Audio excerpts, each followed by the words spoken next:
Stop crocheting scarves to sell. Seriously, if you've spent hours making one, hoping someone online will pay you $30 for it, I need you to stop right now. Because in a minute, I'm going to show you the actual list of crochet items that are selling like crazy right now, and scarves aren't even close to the top. If you crochet and you've ever tried to sell what you make, you already know how frustrating it is. You spend hours on something you're proud of, you post it, and then nothing. No likes, no messages, no sales. It's not because your work isn't good, it's because you're probably making the wrong things. So today, I'm going to break down exactly what's selling, why it's selling, and how you can start making things people actually want to hand their money over for. Let's talk about the problem first, because I think this is where most people get stuck. When most crocheters start selling, they make what they enjoy making. Big, cozy blankets, detailed doilies, long scarves with fancy stitch patterns. And look, there's nothing wrong with any of that. It's beautiful work. But here's the thing nobody tells you. The market for those items is already packed. Every craft fair, every Etsy shop, every Facebook marketplace is full of blankets and scarves. You're not just competing with other crocheters anymore, you're competing with cheap factory-made blankets from big box stores that cost $10. So when a buyer sees your handmade blanket priced at $80, even though that price is completely fair for the hours you put in, they compare it to the store version and walk away. It's not that your work isn't worth it, it's that you're selling into a category where people already expect to pay almost nothing. The items that actually sell are the ones that solve a problem, fill an emotional gap, or give people something they can't just grab off a shelf at Walmart. Let's go through them one by one. The first category is small amigurumi things like keychains, bag charms, and car mirror danglers. These are tiny, they don't take much yarn, and they don't take forever to make. A cute little crochet strawberry or a mini stuffed animal on a keyring is something a person can buy on impulse for $8 to $15 without thinking twice. It's not a big commitment like a blanket. It's a small, cute, affordable thing that makes someone smile. And here's the key part. These do incredibly well on TikTok and Instagram because they're visually satisfying to watch being made.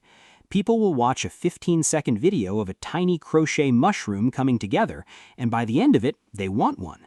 That's basically free marketing for you. The second category is reusable produce bags and market totes. This one surprises a lot of people, but think about it. So many people are trying to cut down on plastic, and a mesh crochet bag that can hold apples or bread looks so much nicer than a plastic sack. These are practical. People use them again and again. And because they're seen as a small step toward a better lifestyle, people are happy to pay $20 to $35 for one, especially if it's made with cotton yarn that holds up in the wash. This is a great item because it's useful, it's not overly time-consuming to make, and it appeals to a specific type of buyer who cares about sustainability. The third category is cup sleeves and mug cozies.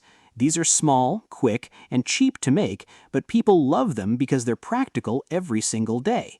Think about how many people carry a coffee cup around.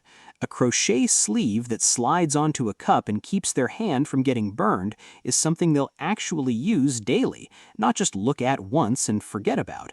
These sell really well as sets, so instead of selling one for $6, you sell a set of 3 or 4 for $25, and buyers feel like they're getting a deal even though your profit per item is actually solid. The fourth category, and this one is honestly one of the biggest, is baby items. Baby bonnets, tiny baby shoes, loveys, which are those small security blankets with an animal head attached, and baby blankets made specifically for newborns. Here's why this category crushes it. People don't buy for themselves as easily as they buy for a baby. When someone is having a baby or going to a baby shower, they want to bring something special, something that feels handmade and thoughtful, not something mass-produced. Parents and grandparents are emotional buyers in this category. They're not comparing prices the way they would with a scarf. They see a soft little crochet bonnet with tiny ears on it, and they think about how precious their baby will look, and that emotional pull makes them willing to pay much more, sometimes $40 to $60 for a small set of baby items without blinking. The fifth category is pet accessories, little pet sweaters, harness covers, and bandanas for dogs and cats. Pet owners treat their pets like family, and just like with baby items, that emotional connection means people spend more freely. A crochet sweater for a small dog can sell for $25 to $40 easily, especially in colder months. And the best part is these are usually quick projects because pets are small, so your time investment is low compared to the price you can charge. The sixth category is trendy clothing pieces, but not just any clothing. I'm talking about specific viral styles, things like crochet tank tops, beach cover-ups, and cropped cardigans that show up on TikTok and Pinterest during the summer months. The key here is staying on top of what's trending instead of making whatever pattern you personally like. If you see a certain style of crochet top blowing up online, that's your sign to make a batch of them while the trend is hot.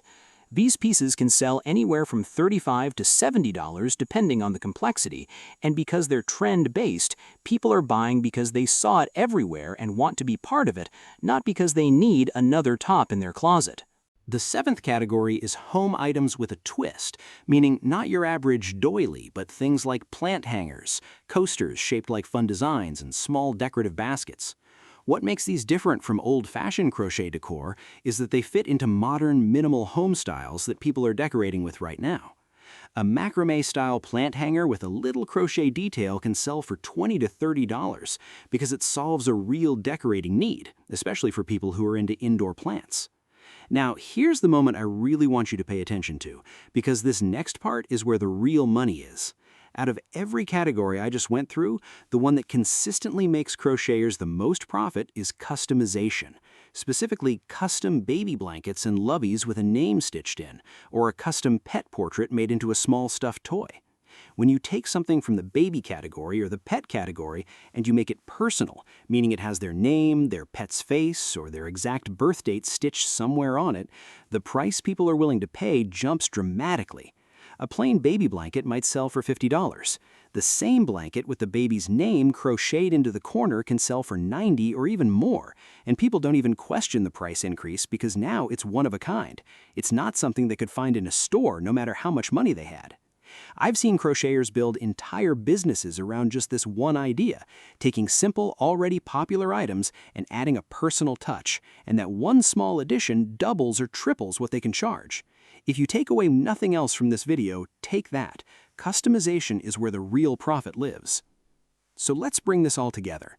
If you want to actually sell your crochet work instead of watching it sit in a pile, stop making things just because you enjoy the process and start making things that either solve a problem, tap into an emotional purchase, or ride a current trend. Small amigurumi keychains for impulse buys.